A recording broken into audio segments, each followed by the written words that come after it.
I'm sorry, honey, but the rental house is just too small for all of us tonight, Marcus said, not quite meeting my eyes as he stood in the driveway of the beautiful beachfront property we'd booked months ago. You and the kids will have to find somewhere else to stay. I stared at him in disbelief, our two exhausted children slumped against me after the long drive to the Florida coast. The words made no sense. We'd specifically chosen this four-bedroom house to have plenty of space for our family vacation. My name is Olivia, and at 34, I never imagined I'd be standing outside our $3,000 per week rental home at 9 p.m., watching my husband of 12 years essentially lock us out. Our kids, Emma, 10, and Lucas, 8, were too tired to even protest, having endured the 8-hour drive from Atlanta with nothing but dreams of beach days ahead to sustain them. Marcus, this makes no sense, I said, trying to keep my voice steady. We looked at the floor plans together. There's more than enough room. He shifted uncomfortably, glancing back at the house. Things changed. My work colleagues showed up unexpectedly. They need the space for an emergency project meeting. Work colleagues? You're a high school gym teacher. What emergency meeting requires a beach house? But he was already turning away, grabbing our suitcases from the trunk and placing them on the driveway. Here's some cash for a hotel, he said, pulling out his wallet. I'll call you tomorrow once things settle down. I looked at the measly $100 he held out. In peak season, that wouldn't even cover one night at the cheapest motel in town. If we could even find vacancy. Marcus, we can't. Mom? Emma's tired voice interrupted. I need to use the bathroom. Marcus stepped back toward the house. There's a gas station about a mile down the road. I'm sorry, but you need to leave. Now. The door closed with a decisive click, leaving us standing in the humid night air. I helped the kids into our SUV, mind racing as I tried to make sense of what was happening. Through the windows of the house, I could see shadows moving, hear faint laughter that definitely didn't sound like a work meeting. Mom, I thought we were going to build sandcastles tomorrow, Lucas said, his voice small and confused. We will, sweetheart. I promise, though I had no idea how I would keep that promise. Let's just find somewhere to rest first. The nearest hotel wanted $400 for their last available room. The next one was fully booked. The third didn't answer their phone. After an hour of desperate calls, I pulled into a beachfront parking lot, trying to figure out our next move. That's when I saw her, a woman walking along the moonlit beach, holding the hand of a little girl who looked around Emma's age. Something about her seemed familiar, though I couldn't place why. They headed toward our rental house, the same one my husband had just barred us from entering. I watched, stomach churning, as they walked right up to the front door. It opened immediately, spilling warm light onto the path. And there stood Marcus, greeting them with the kind of embrace that told me everything I needed to know about his work meeting. Mom, Emma's voice came from the back seat, more alert now. Isn't that Dad's friend Melissa? The one from his phone? My blood ran cold. Melissa. The name I'd seen pop up on his phone too many times over the past year, always dismissed with excuses about parent-teacher conferences or school events. Now here she was, walking into our vacation rental with her daughter while we sat in a parking lot with nowhere to go. I gripped the steering wheel until my knuckles turned white, tears threatening to fall. But I couldn't cry, not now, not in front of the kids. They needed me to be strong, to figure this out. I reached for my phone, scrolling through contacts until I found the one person who might be able to help. Olivia? My sister Kate's voice was groggy with sleep. What's wrong? I need your help, I said, my voice surprisingly steady. And I need you to help me access Marcus's email. Remember when you helped set up his accounts last Christmas? Please tell me you still have those passwords. There was a pause, then the sound of typing. Give me 5 minutes, Kate said, fully awake now. And Olivia? Whatever he did, we're going to make it right. I ended the call and looked back at our rental house. Through the window, I could see Marcus, Melissa, and her daughter settling in for a cozy evening in the home I'd spent months saving for, planning every detail of what should have been our perfect family vacation. What Marcus didn't know was that I'd been quietly preparing for something like this. Not this exact scenario. I never imagined he'd be cruel enough to make his own children sleep in a car. But after finding suspicious text messages and unexplained charges on our credit card statements, I'd started documenting everything. My laptop contained a folder labeled Family Photos that actually held screenshots of every questionable transaction, every late-night text, every unexplained absence. I even hired a private investigator last month, though I called them off when Marcus seemed to recommit to our family, planning this vacation with enthusiasm I hadn't seen in years. Now I understood why he'd been so eager to handle all the rental arrangements himself. My phone buzzed. Kate had come through with the passwords. With trembling fingers, I logged into Marcus's email account.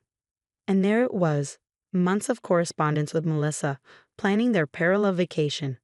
The rental agreement showing he actually booked 6 bedrooms, not 4. Airline itineraries for Melissa and her daughter, paid for with our joint account. Mom. Lucas's sleepy voice came from the back. Can we go inside soon? I looked at my children, then at the house where their father was playing happy family with his secret girlfriend. Something inside me hardened into resolve. Yes, baby, I said, starting the car. We're going somewhere even better. I pulled out of the parking lot and drove to the nearest Bank of America branch. It was closed, of course, but the ATM would serve my purpose. I had 20 minutes until midnight, 20 minutes to act before Marcus could realize what I was about to do. Our joint account held just over $45,000, the combined savings we'd been building for the kids' college funds. Marcus had always insisted on keeping the money there instead of moving it to a dedicated education account, claiming we needed the flexibility. Now I understood why. I began withdrawing cash in $800 increments, the maximum allowed. With each transaction, I imagined Marcus's face when he discovered what I'd done. He thought he could discard us, leave his children sleeping in a car while he played house with his girlfriend. He was about to learn a very expensive lesson about consequences. My phone buzzed again, Kate sending more screenshots from Marcus's email. Dinner reservations, spa appointments, even a ring purchase from 2 weeks ago. All paid for with our family savings, all meticulously planned behind my back. I made the final withdrawal just as the clock struck midnight. The account was now empty except for $100, the same amount he tried to give us for a hotel. Poetic justice, I thought, tucking the cash into my purse. I drove to the nicest beachfront hotel in town. The one with the water park the kids had begged to visit when we first planned this trip. Marcus had claimed it was too expensive, insisting we stick to our rental house budget. Good evening, I told the front desk clerk, pulling out my credit card, my personal one, not the joint account Marcus could access. I'd like your best oceanfront suite for the week. And do you still offer those dolphin watching tours my children were asking about earlier? The clerk's eyes lit up. Yes, ma'am. Would you like me to add that to your reservation? It includes breakfast and a private cabana. Perfect, I said, smiling for what felt like the first time in hours. And one more thing, if anyone asks for us, especially a man named Marcus Bennett, we're not here. I carried Lucas to bed while Emma sleepily followed, both kids too exhausted to even notice their luxurious surroundings.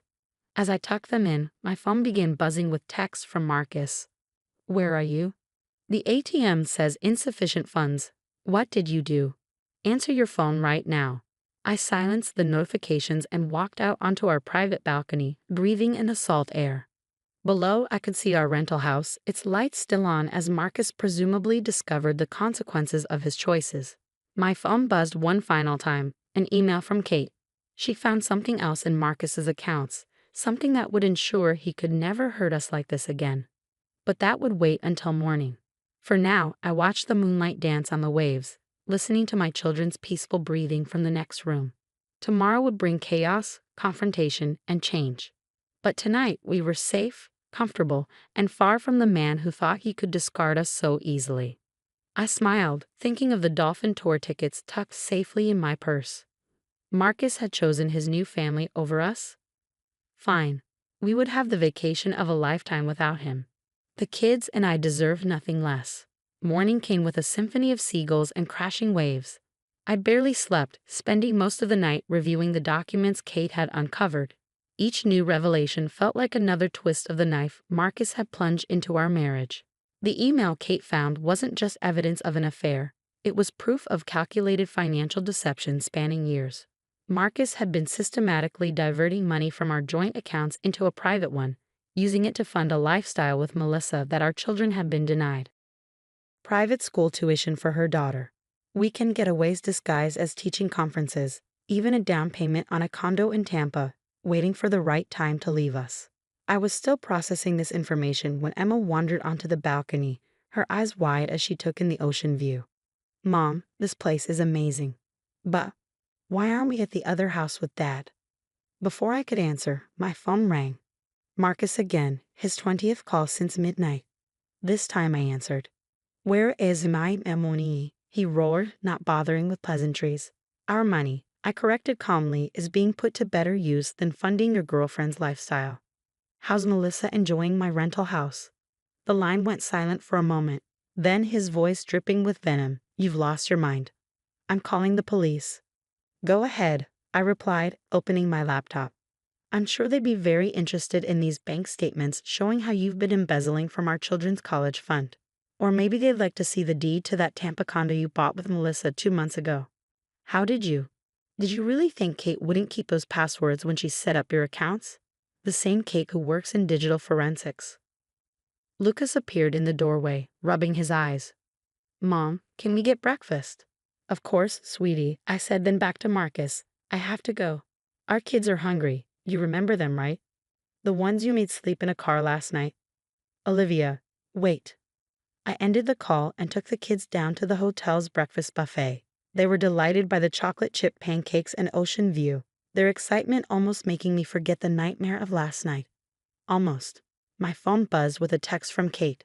He just found his life insurance policy. Guess who he changed the beneficiary to last month? I excused myself from the table, stepping away to call her. Tell me everything.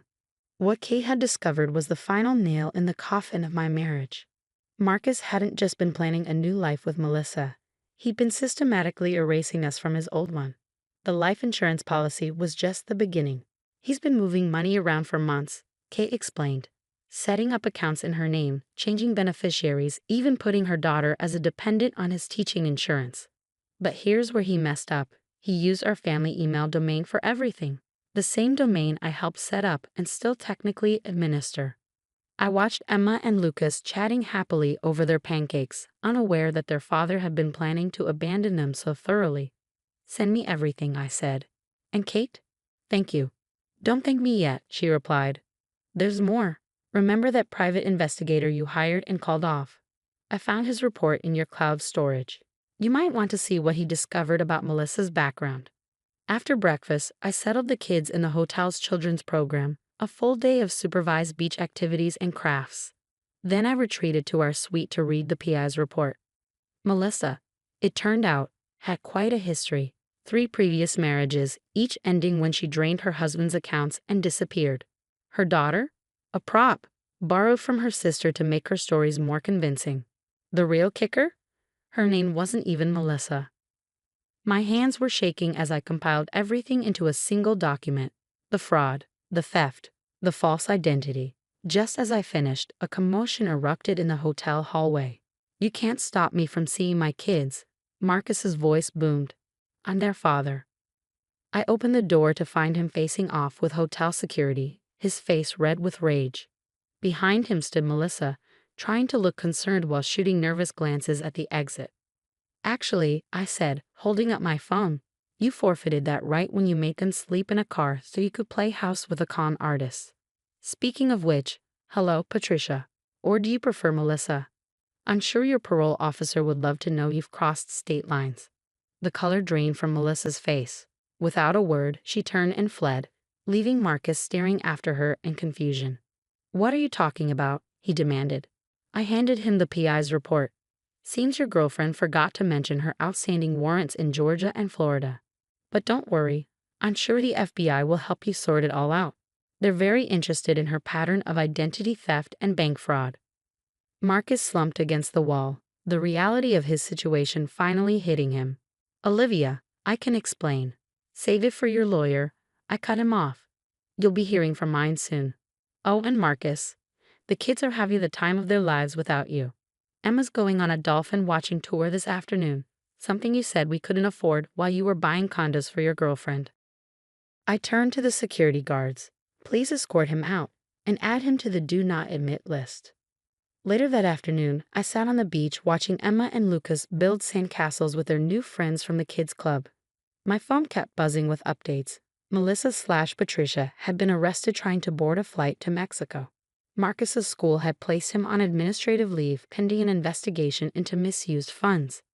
Kate had found even more evidence of his financial manipulation. But none of that mattered as much as the sound of my children's laughter carrying across the sand. They were resilient, adapting to our new reality with a strength that amazed me. Yes, there would be hard conversations ahead. Yes, our lives would change dramatically. But watching them play, I knew we would be okay. My phone buzzed one final time, an email from my lawyer. She had already filed for emergency custody and frozen all our remaining assets. But more importantly, she had uncovered something interesting about the beach house rental. The property is owned by Patricia's last victim, she wrote. He's willing to testify about how she scammed him, and he's offering to let you and the kids stay there for the remainder of your vacation, free of charge. Poetic justice. I smiled, watching the sunset paint the sky in brilliant oranges and pinks. Tomorrow we would move into the beach house that Marcus had tried to deny us. Tomorrow we would continue building our new life without him. But tonight we would enjoy our oceanfront suite, order room service, and plan our dolphin watching adventure. Tonight we would celebrate our freedom from a man who thought he could discard us so easily. Marcus had chosen his path, thinking he held all the power. He never expected his quiet, accommodating wife to fight back. He never imagined I would not only survive his betrayal but thrive in spite of it. That evening, as I tucked the kids into their plush hotel beds, Emma asked a question that made my heart ache. Mom, is Dad ever coming back? I stroked her hair, choosing my words carefully. Sometimes, sweetie, the best thing a person can do is leave our lives. Your father made choices that hurt us, but we're going to be okay. Better than okay. Because we have each other. Lucas chimed in. Exactly, I smiled. And because we're stronger than he ever knew. After they fell asleep, I stood on the balcony again, watching the moonlight dance on the waves. The beach house that was meant to be the site of our family's destruction would instead become the launching point for our new beginning. Marcus had wanted to throw us away, but he'd only succeeded in setting us free. And as I listened to the rhythm of the ocean and my children's peaceful breathing, I knew with absolute certainty that we had already won. The vacation he tried to steal from us? It was just the beginning of our greatest adventure, a life without his lies, manipulation, and betrayal. A life where my children would learn that they deserved better than what their father had tried to give them. A life that was finally and completely our own.